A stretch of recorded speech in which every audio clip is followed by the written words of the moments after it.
नमस्कार दोस्तों। और आज हम लोग बात करेंगे पोषण अभियान को लेकर। पोषण अभियान जो कि नेशनल न्यूट्रिशन मिशन का एक इम्पॉर्टेंट हिस्सा है। मैं आपका दोस्त ओजांग, और आज ओजांग टाइम्स में हमारा जो बहुत इम्पोर्टेंट सेगमेंट है वो है हमारे पोषण को लेकर, उसके रक्षा को लेकर एक महत्वपूर्ण प्रोग्राम। चलिए दोस्तों, शुरू करते हैं कि ये पोषण अभियान क्या है और राष्ट्रीय न्यूट्रिशन मिशन कैसे काम करेगा। चलिए बात करते हैं। तो इसको मिनिस्ट्री ऑफ वुमेन और चाइल्ड डेवलपमेंट यानी कि महिला और बाल कल्याण विकास मंत्रालय के अंतर्गत इसको लॉन्च किया गया है। बहुत ही महत्वपूर्ण प्रोग्राम है।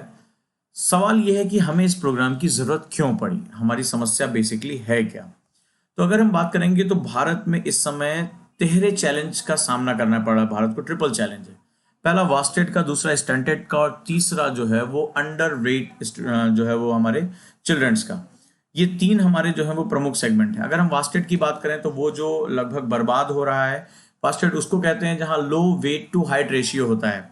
यानी कि जो है वो आपके वजन, उसमें वजन जो होता है वो ऊंचाई के अनुपात में, उसमें जो रेशियो होता है अनुपात काफी कम होता है।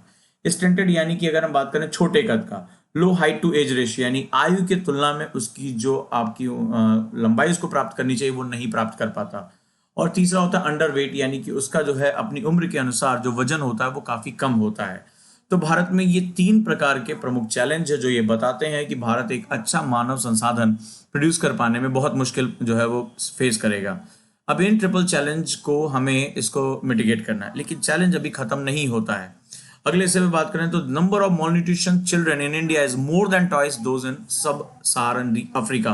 यानी कि भारत में जो कुपोषित बच्चों की संख्या है वो उप सहारा क्षेत्र अफ्रीका से भी दुगनी है। अब आश्चर्य की बात है कि जब हम अपने आर्थिक समृद्धि की बात करते हैं, ग्रोथ की बात करते हैं, तो उस समय हम बड़ी बड़ी बातें करते हैं, लेकिन अफ्रीका जैसे जो सब उप सहारा अफ्रीका का जो क्षेत्र, उसमें जो गरीब क्षेत्र है उसकी दुगना बच्चे जो है हमारे भारत में जो है मॉलन्यूट्रिशन है। आबादी की वजह से ये बहुत बड़ा कारण हो जाता है, जो कि हमारे प्रोग्राम एंड पॉलिसी की फेलियर को देखता है। अगर हम बात करें तो जो हमारे 5 वर्ष से कम उम्र के बच्चे अंडर 5, वो 44% बच्चे जो हैं वो अंडरवेट हैं यानी कम वजन के हैं, जिससे पता चलता है कि आने वाले समय में वो एक सबल मानव के रूप में जो है विकसित नहीं हो पाएंगे, जो किसी भी राष्ट्र के लिए एक बहुत बड़ी चुनौती बन जाता है, एक हारने जैसी बात हो जाती है। वहीं अगर हम बात दूसरी तरह से करें तो अगर महत्वपूर्ण 72% जो इन्फेंट है, जो शिशु हैं अभी जन्मे हैं, उनको रक्त की कमी है, एनीमिया है, और 38% बच्चे स्टंटेड हैं यानी कि जो है वो उनकी जो हाइट है वो अपनी सामान्य हाइट को प्राप्त नहीं कर पा रहे हैं। ये जो चैलेंजेस हैं ये बहुत बड़े चैलेंजेस हैं और इसको हम लोग इकोनॉमिकल पैराडॉक्स कहते हैं।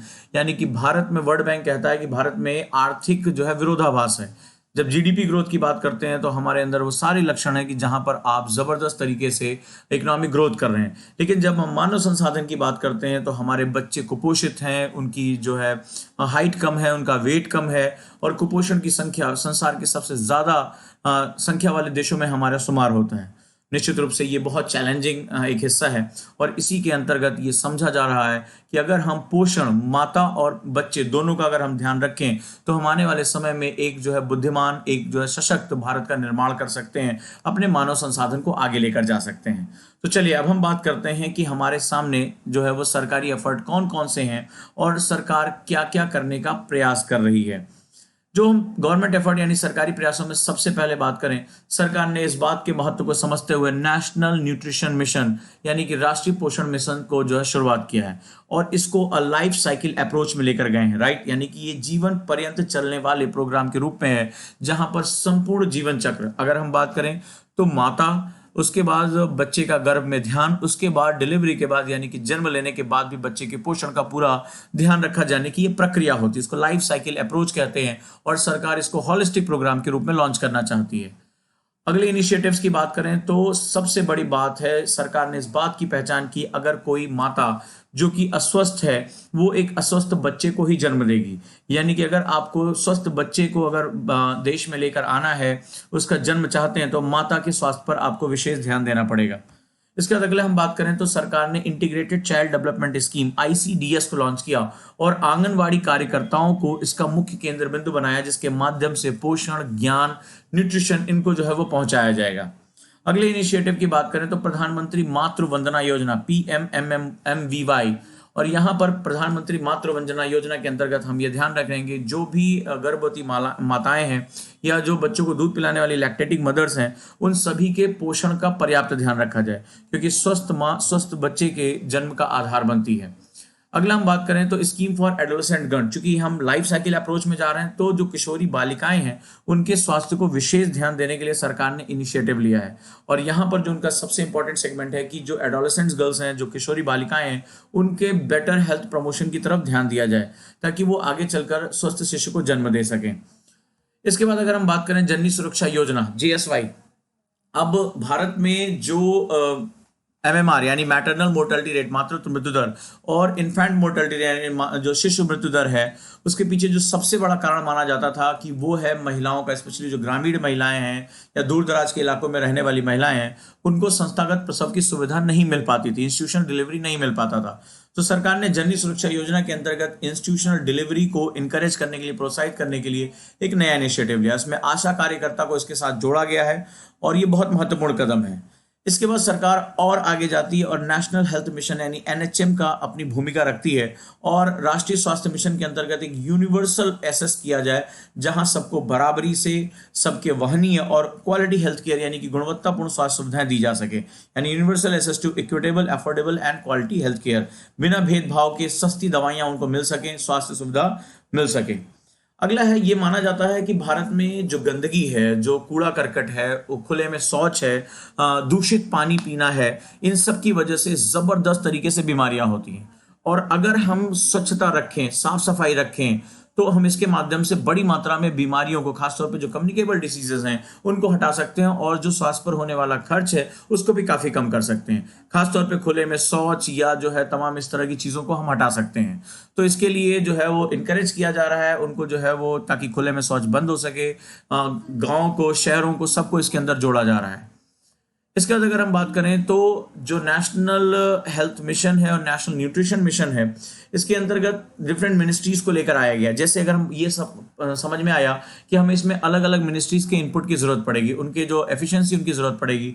तो अगर हम बात करें ministry of women and child development, महिला और बाल विकास मंत्रालय, इसके साथ हेल्थ एंड फैमिली वेलफेयर यानी कि जो है वो स्वास्थ्य और परिवार कल्याण मंत्रालय, वाटर एंड सैनिटेशन यानी कि जल और स्वच्छता मंत्रालय, साथ ही साथ राज्य सरकारों को इकट्ठा किया जाए। This is the best model of cooperative federalism. इसको सहयोगात्मक संघवाद कहते हैं। और जब सब मिलजुल कर किसी महान उद्देश्य की पूर्ति के लिए कार्य करेंगे तो निश्चित रूप से हम अपने देश को कुपोषण के जाल से बाहर निकाल सकेंगे। हमारे बच्चे भी जो है वो एक विकसित देशों के बच्चों के समान एक अच्छी तरह से विकसित हो पाएंगे, एक डेवलप हो पाएंगे और एक अच्छे मानव संसाधन में कन्वर्ट हो पाएंगे। इसके साथ साथ हम जो SDI के हमारे टारगेट्स हैं, जो ह्यूमन डेवलपमेंट इंडेक्स के टारगेट हैं, हम उसको अचीव कर पाएंगे। अब हम समझते हैं गवर्नमेंट क्या हासिल करना चाहती है इतने प्रयासों के माध्यम से। तो गवर्नमेंट जो है वो एक साल में लगभग 2% स्टंटिंग यानी कि जो हमारे बच्चे दुर्बल हैं, जिनकी ऊंचाई कम है और जो अंडर वेट है, अंडर न्यूट्रिशन है, कुपोषण का शिकार हैं और जन्म के समय जिनका वजन कम है, उसकी मात्रा में लगातार कमी करना चाहती है। राइट, सरकार ने 2% पर ईयर का टारगेट रखा है। और दूसरा सबसे बड़ी बात है, जो युवा बच्चे हैं अभी और महिलाएं हैं, जो किशोरी बालिकाएं हैं, उनके अंदर जो एनीमिया जो हो रहा है यानी रक्ताल्पता की जो समस्या है, उसको 3% प्रतिवर्ष कम करते जाना है। तो गवर्नमेंट के 2 टारगेट हैं और इन दोनों टारगेट्स को पूरा करने के लिए ये जो प्रमुख मिशन है ये बहुत महत्वपूर्ण हो सकते हैं। उम्मीद करते हैं कि ये मिशन सही तरीके से इंप्लीमेंट हो पाएंगे और साथ ही साथ भारत एक पोषित राज्य के रूप में अपने आप को डेवलप कर पाएगा, अच्छा मानव संसाधन पैदा कर पाएगा और इसके माध्यम से वो अपने लक्ष्यों की पूर्ति कर पाएगा। तो दोस्तों, ये प्रयास कैसा लगा जरूर बताएं। और 2 मई से मैं शुरू कर रहा हूं एक मंथली ट्यूशन विद ओजांग सर, जहां पर आप करंट अफेयर्स का एक बहुत बृहद अप्रोच अपने साथ देख पाएंगे। ये ऑनलाइन क्लासेस भी है, कक्षा कार्यक्रम, और मात्र 999 पर। दिए गए नंबर पे कॉल करके अपनी सीट को बुक कर सकते हैं क्योंकि लिमिटेड नंबर ऑफ स्टूडेंट्स के लिए है। और मैं उम्मीद करूंगा कि इसके माध्यम से जो करंट अफेयर्स पढ़ने का आपका तरीका है, अप्रोच है, वो हमेशा के लिए बदल जाएगा। धन्यवाद दोस्तों।